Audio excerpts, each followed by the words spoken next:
Methods of preparation of alkenes पे चलें तो पहला मेथड है डिहाइड्रेशन ऑफ अल्कोहल्स। जो अल्कोहल्स हैं इनसे वाटर का मॉलिक्यूल लॉस करवाया जाता है, लूज़ करवाया जाता है, इसको डिहाइड्रेशन कहते हैं। Loss of water molecule from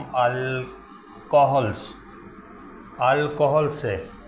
यहाँ मैं एक इथाइल अल्कोहल बनाता हूँ, इथाइल अल्कोहल। इथाइल अल्कोहल जो है वो सल्फ्यूरिक एसिड की प्रेजेंस में या किसी भी स्ट्रॉन्ग एसिड की प्रेजेंस में प्रोटोनेट होगी, हीट भी अप्लाई करनी पड़ेगी। तो बेसिकली एसिडिक मीडियम है, ये एसिडिक मीडियम में ये रिएक्शन कंडक्ट करवाया जाता है। और हमें स्ट्रॉन्ग एसिड क्यों चाहिए? क्योंकि हमने यहाँ पे अल्कोहल को क्या करवाना है, प्रोटोनेट, ताकि उससे वाटर का मॉलिक्यूल लॉस करवाया जा सके। उस प्रोटोनेशन के लिए हमें एक स्ट्रॉन्ग एसिड दरकार होता है, जैसे कि यहाँ पे मैंने सल्फ्यूरिक एसिड लिखा है। तो सल्फ्यूरिक एसिड क्या करेगा? सल्फ्यूरिक एसिड H+ आयंस और HSO4 आयंस में टूटता है सॉल्यूशन में। तो फिर ये वाला जो प्रोटॉन है ये अल्कोहल को डोनेट होगा, और इस प्रोटॉन की डोनेशन की वजह से जो हमारी अल्कोहल है ये अब क्या हो गई, प्रोटोनेट हो गई। ये अब OH2 बन जाएगी और उस प्रोटोनेशन का चार्ज आ जाएगा प्लस का। और ये वाला जो स्टेप है इसके बाद फिर जो है ये डिहाइड्रेशन की तरफ बात जाती है, और ये फिर हमें हमारी मर्ज़ी की अल्कीन, जितने नंबर ऑफ़ कार्बन्स अल्कोहल के होंगे उतने ही number of carbons resulting alkene के होंगे। इस केस में क्योंकि 2 कार्बन अल्कोहल थी, इथाइल अल्कोहल, तो उससे हमें क्या मिला, इथीन, यानी कि पहला member of alkene with the loss of the water molecule. और याद रखिएगा कि एंड में ये सल्फ्यूरिक एसिड भी हमें रिटर्न हो जाता है। तो पानी के साथ साथ ये एसिड भी हमें रिकवर हो जाएगा। लेकिन पॉइंट ये है कि जो मेथडोलॉजी है वो ज़्यादा इम्पॉर्टेंट है। और ओवरऑल रिएक्शन अगर आपने लिखना हो तो सिंपली आपने अल्कीन का मॉलिक्यूल यहाँ बना देना है, और साथ जो है वो वाटर जो एलिमिनेट हो गया है, एक हाइड्रोक्सिल ग्रुप एलिमिनेट होगी, और ये जो मोस्ट सब्स्टिट्यूटेड कार्बन है उसका एक हाइड्रोजन सब्स्टिट्यूट होगा, और सैचुरेशन से अनसैचुरेशन की तरफ बात चली जाएगी, और एक 5 बॉन्ड बनाना पड़ जाएगा मॉलिक्यूल को, और वो हमारी अल्कीन होगी। डियर स्टूडेंट्स, जो दूसरा तरीका है वो डिहाइड्रोहेलोजिनेशन ऑफ अल्काइल हैलाइड्स है। अल्कीन्स की प्रेपरेशन का सेकंड तरीका इज़ डिहाइड्रोहेलोजिनेशन। अब डिहाइड्रोहेलोजिनेशन में पहले एक अल्काइल हैलाइड हम बनाते हैं, ये इथाइल है और ये हैलोजन यानी ग्रुप 17 का मेंबर है, इथाइल क्लोराइड। तो इसकी डिहाइड्रोहेलोजिनेशन हमने करवानी है तो किसकी प्रेजेंस में होती है, अमूमन किसी भी स्ट्रॉन्ग बेस की, और बेसिक मीडियम में, यानी कि बेस के साथ ये रिएक्शन टेक प्लेस करेगा और आपको क्या मिलेगी, एक अल्कीन, और साथ आपको potassium bromide in this case, potassium chloride, और साथ वाटर का मॉलिक्यूल भी मिलेगा। अब यहाँ की जो केमिस्ट्री है वो भी समझते हैं। पहले ये देख लें कि यहाँ पे हुआ क्या है। ये इथाइल ग्रुप है, ये क्लोरीन है, और यहाँ पे बेसिकली जो हाइड्रोक्सिल ग्रुप है, hydroxyl group in this base carries a negative charge, potassium carries a partial positive charge. So the point here is that hydroxyl group will attack one of the hydrogens of alkyl halide. तो अगर structure को open करके लिखें तो ज़्यादा समझ आएगी।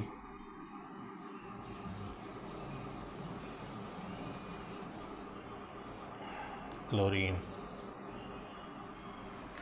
यहाँ पे अब डियर स्टूडेंट्स ये देखें, अगर हम ये हाइड्रोजन है, ये मैंने इसी अल्काइल हैलाइड को ओपन करके लिखा है CH3 एंड CH2Cl। तो अब आप यहाँ से इसकी केमिस्ट्री समझेंगे। ये हाइड्रोक्सिल ग्रुप है ये हाइड्रॉक्सिल ग्रुप ये अटैक करेगा एक हाइड्रोजन पे अल्काइल हैलाइड की पे। तो यहाँ पे मिसाल के तौर पर ये वाली हाइड्रोजन है, तो इस हाइड्रोजन पे जब इसका अटैक होगा तो इसके नतीजे में ये पानी बन जाएगा H2O। तो ये एलिमिनेशन रिएक्शन है। तो यहाँ से इस हाइड्रॉक्सिल ने इस हाइड्रोजन को तोड़ लिया और सेकंड कार्बन से क्लोरीन, ये जो इलेक्ट्रोपॉजिटिव मेटालिक पार्ट होगा वो जो है वो यहाँ से क्लोरीन को अपने साथ एलिमिनेट करके ले जाएगा और एक कंपाउंड फॉर्म कर देगा। यहाँ से क्लोरीन एक कार्बन से यानी हैलोजन और एक से हाइड्रोजन, तो फिर आपको यहाँ पे अनसैचुरेशन लानी पड़ेगी और ये कंपाउंड फिर तब एग्जिस्ट कर सकेगा because the vacuum has to be filled. So now the carbons will form a second bond which is the pi bond. So this is dehydrohalogenation which takes place in the presence of a strong base.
Welcome dear students, आज हम chapter number 12 hydrocarbons में reactivity of alkenes की तरफ चलते हैं।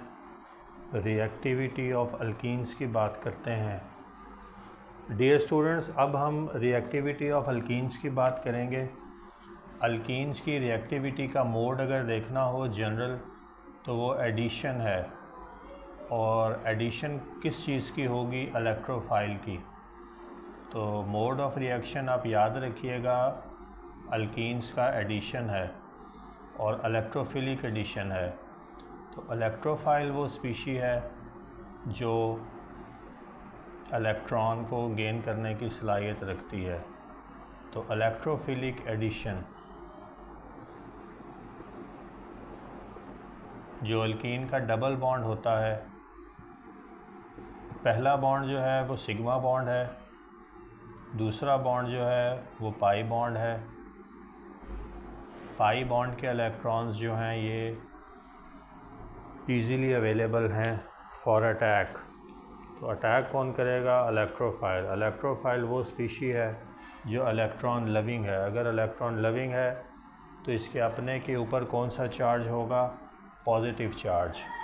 तो जितनी भी हमारी लिवाइस एसिड्स हैं, लिवाइस एसिड्स यानी कि hydrogen halides HX, HCl, HBr, even HNO3,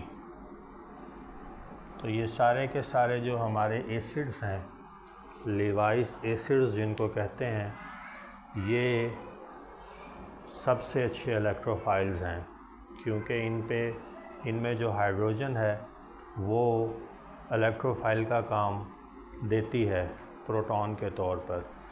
तो पॉइंट ये है कि इलेक्ट्रोफिलिक एडिशन और डबल बॉन्ड में जो पाई बॉन्ड है इस पे इलेक्ट्रोफाइल का अटैक होगा और जो डबल बॉन्ड है वो ब्रेकअप हो जाता है और उसके नतीजे में फिर हमें डिफरेंट किस्म की प्रोडक्ट्स मिलती हैं। कुछ ग्रुप्स भी हैं जो एसिड्स हैं मैं उनके नाम सिर्फ बता देता हूँ। कंपाउंड्स या मॉलिक्यूल्स में एलुमिनियम क्लोराइड है, बोरॉन ट्राईफ्लोराइड है, इसके अलावा एमोनियम आयन भी है, इसके अलावा हाइड्रोनियम आयन भी है। तो ये सारी की सारी स्पीशीज़ इलेक्ट्रोफाइल हैं। इलेक्ट्रोफाइल के तौर पर ये अपना काम कर सकती हैं। जनरली हमने लेवाइस एसिड्स का नाम लिया है समझने और समझाने के लिए। और इलेक्ट्रोफिलिक एडिशन और डबल बॉन्ड के अक्रॉस जो है वो इलेक्ट्रोफाइल का अटैक है, और general mode of reaction alkenes का जो है वो एडिशन रिएक्शंस हैं। तो क्योंकि इलेक्ट्रोफाइल ने ही अटैक करना है तो इस वजह से फिर इसको हम इलेक्ट्रोफिलिक एडिशन कहते हैं।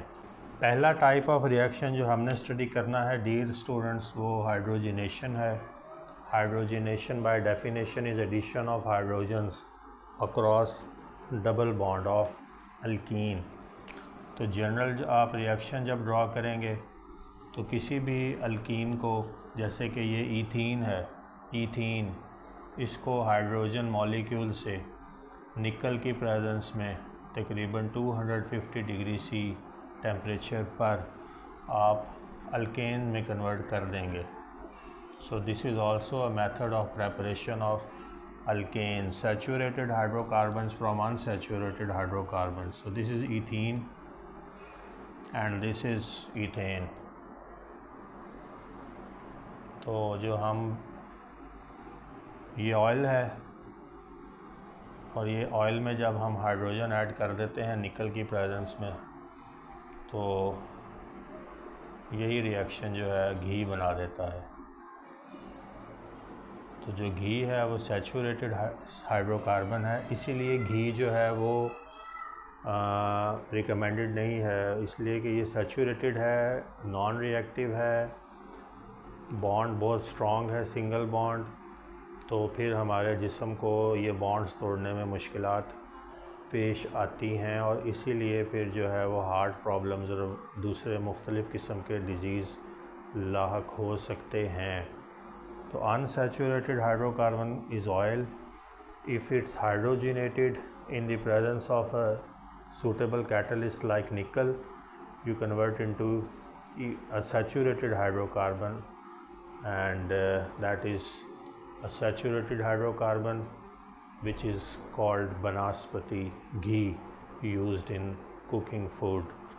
लेकिन ये याद रखिएगा इसमें कि जो ऑयल से घी वाली बात है वो लॉन्गर चेन्स होती हैं, नॉट जस्ट इथीन के मॉलिक्यूल तक कन्फाइन नहीं रहती बात, वो एक longer chain of unsaturated hydrocarbon है जो हाइड्रोजिनेशन और रिपीटेड हाइड्रोजिनेशन से फिर सैचुरेटेड हाइड्रोकार्बन में यानी घी में कन्वर्ट होता है। एक सिंपल इथीन का मॉलिक्यूल जब हाइड्रोजिनेट होगा तो इथेन गैस देगा। इथीन भी गैस है और इथेन भी गैस। अगर हम इसके रिएक्शन मैकेनिज़्म में जाएं तो जो कैटलिस्ट है निकल वो बड़ा अहम रोल प्ले करता है। जो निकल का कैटलिस्ट है उसकी सरफेस पे जो है वो अगर यहाँ पे ये निकल है तो जो अल्कीन है वो यहाँ पे आके स्टिक करेगी और उसके बॉन्ड्स जो डबल है वो खुल जाएगा, एक नई जगह जनरेट कर देगा।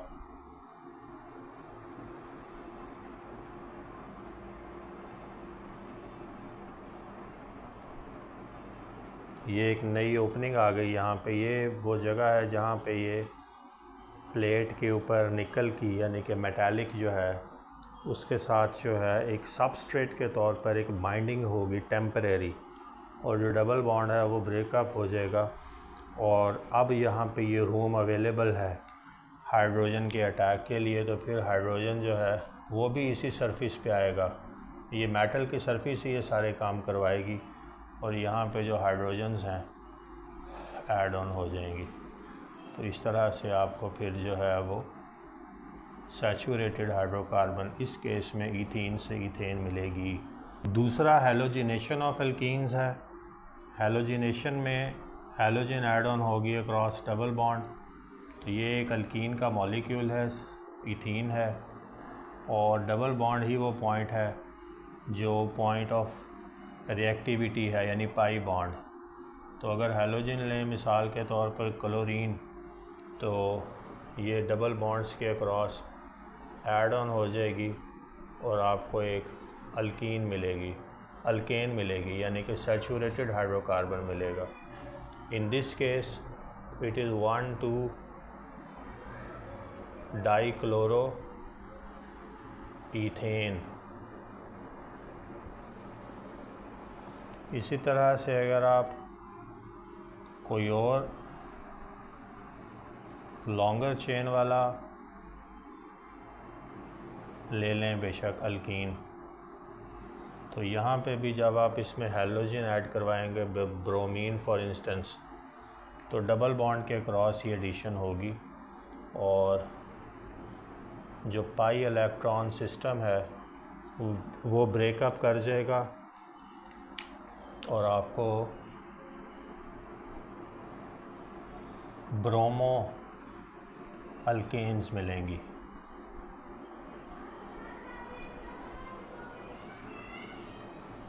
So in this case the chain of carbons is a bit longer, so this is propane. You will start counting from this side to give the substituents smaller numbers. So 1,2 dibromopropane, इसका नाम मैं लिख देता हूँ 1,2 dibromopropane।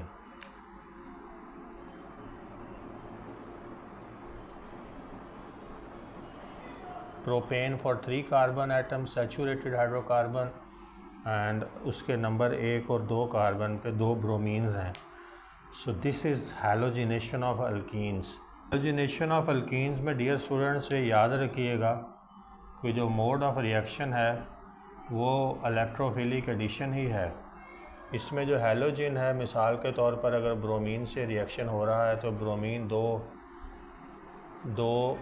में टूट जाएगी और एक ब्रोमीन जो है वो पॉजिटिव हो जाएगी और एक ब्रोमीन नेगेटिव हो जाएगी। वो कैसे होगी? जब ये पाई इलेक्ट्रॉन सिस्टम के करीब लाई जाएगी ब्रोमीन रिएक्ट करवाने के लिए, तो फिर उसके बाद जो है इनकी रिपेल करने की वजह से, इलेक्ट्रॉनिक रिपल्जन्स की वजह से जो है ये 2 ब्रोमीन्स में टूटेगी। एक जो है वो कैटाइन के तौर पर एक्ट करेगी, एक जो है वो एनाइन के तौर पर एक्ट करेगी। और फर्स्ट फेज़ में ये जो कैटाइनिक ब्रोमीन है ये जाके ईथीन के डबल बॉन्ड के किसी कार्बन के साथ एक टेम्परेरी सा बॉन्ड फॉर्म कर लेगी और दूसरे कार्बन पे फिर जो है वो जगह अवेलेबल होगी। अब यहाँ पे देखिए अगर तो ये कार्बन है, एक यहाँ ब्रोमीन है और बाकी यहाँ पे हाइड्रोजन हैं 2 और यहाँ पे भी बाकी हाइड्रोजन और ये एक जगह यहाँ पे खाली होगी। ये अब ये पॉजिटिव कार्बन है, याद रखिएगा इस पे चौथा स्लॉट खाली है। अब ये कार्बोकेटाइन है। Positive carbon is called carbocation. तो ये कार्बोकेटाइन की फॉर्मेशन जो है ये होगी इस कैटाइनिक ब्रोमीन की वजह से और इस कैटाइनिक ब्रोमीन ने इस पूरी स्पीशी को पॉजिटिव कर दिया। फिर ये नेगेटिव स्पीशीज़ के करीब जब आएगी तो यहाँ पे अपने आप को जोड़ लेगी। तो इस तरह से आपको वो कंपाउंड मिलेगा जो भी हमने बनाया था, यानी कि double substituted halogens.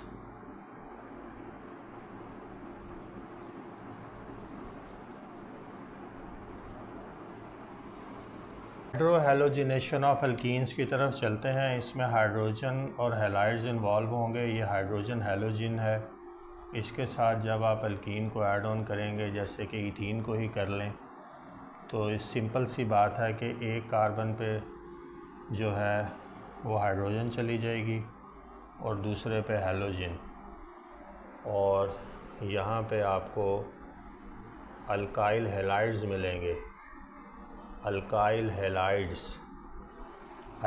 halides are formed when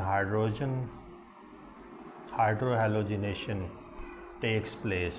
alkyne की हाइड्रोहैलोजिनेशन यानी हाइड्रोजन और हैलोजेंस के साथ मिलके, हाइड्रोजन हैलाइड्स के साथ मिलके जो कंपाउंड्स फॉर्म होते हैं। डियर स्टूडेंट्स, ये special class of organic compounds है, इनको अल्काइल हेलाइड्स कहते हैं। और मैंने आपको बताया है कि हाइड्रोजन एक कार्बन के साथ बॉन्ड कर लेगी, पाई इलेक्ट्रॉन सिस्टम दरी असना टूट जाएगा और हाइड्रोजन जो है वो इनिशियली प्रोटॉन के तौर पर इलेक्ट्रोफाइल के तौर पर एक्ट करेगी। तो यहाँ पे इलेक्ट्रोफाइल जो है वो हाइड्रोजन है, ये एक पोलर स्पीशी है और ये टूट जाएगी अपने दो आयंस में, यानी कि positive hydrogen and halogen negative में। और ये जो पॉजिटिव हाइड्रोजन है ये सबस्ट्रेट फॉर्म कर लेगा अल्कीन के साथ, एक टेम्परेरी सा बॉन्ड फॉर्म कर लेगा जैसे कि यहाँ पे, और पूरी की पूरी जो कार्बन होगी वो पॉजिटिव कर देगा। ये अब यहाँ पे सॉरी हाइड्रोजन है, याद रखिएगा ये हाइड्रोजन्स हैं। ये वो हाइड्रोजन है जो यहाँ से आई है, ये वाली, और ये डबल बॉन्ड सिस्टम टूट गया। अब दूसरी कार्बन जो है ये पॉजिटिव हो जाएगी, यहाँ एक स्पेस इसके पास अवेलेबल होगी और ये दो हाइड्रोजन इसके साथ लगा दी मैंने। तो ये जो हैलोजन है वो यहाँ पे आके इसके साथ बॉन्ड फॉर्म कर लेगा, बिल्कुल ऐसे ही जैसे पिछले रिएक्शन में हुआ, लेकिन इस केस में आपको अल्काइल हैलाइड्स मिलेंगे। डियर स्टूडेंट्स, से याद रखिएगा कि यहाँ पे न्यूक्लियोफाइल भी इन्वॉल्व है। जो species rich in negative charge यानी लिवाइस बेस होती है, वो इलेक्ट्रॉन जो है वो न्यूक्लियोफाइल के तौर पर एक्ट करती है, यानी कि वो इलेक्ट्रॉन जो है वो देने की सलाहियत रखती है। तो यहाँ पे ये हाइड्रोजन यानी प्रोटॉन ने इलेक्ट्रोफाइल के तौर पर एक्ट किया, यानी इलेक्ट्रॉन लविंग स्पीशी के तौर पर, और यहाँ पे जो हैलोजन है वो न्यूक्लियोफाइल के तौर पर मौजूद है, जिसने बाद में सेकंड अटैम्प्ट में कार्बोकेटाइन पे अटैक करके तो कंपाउंड फॉर्म कर दिया हमारा अल्काइल हैलाइड यानी इथाइल क्लोराइड। तो पॉइंट ये है कि इनिशियली इलेक्ट्रोफिलिक एडिशन के नतीजे में एक इंटरमीडिएट फॉर्म होता है और उसके बाद फिर जो दूसरी अगर न्यूक्लियोफिलिक स्पीशी भी है प्रेजेंट, तो फिर वो कार्बोकेटाइन की फॉर्मेशन के नतीजे में इस स्पीशी पे अटैक कर देगी और अपने इलेक्ट्रॉन्स जो हैं वो डोनेट कर देगी। तो ये याद रखिएगा कि यहाँ पे इलेक्ट्रॉन एक्सेप्टर भी है, इलेक्ट्रॉन डोनर भी हैं, इलेक्ट्रोफाइल्स भी इन्वॉल्व हैं, न्यूक्लियोफाइल्स भी इन्वॉल्व हैं। तो ये आप दोनों कह सकते हैं कि अल्कीन्स के केस में इलेक्ट्रोफिलिक एडिशन भी है और फॉलोड बाय न्यूक्लियोफिलिक एडिशन भी। तो ये simultaneously one after the other भी चलते रहते हैं और चल सकते हैं।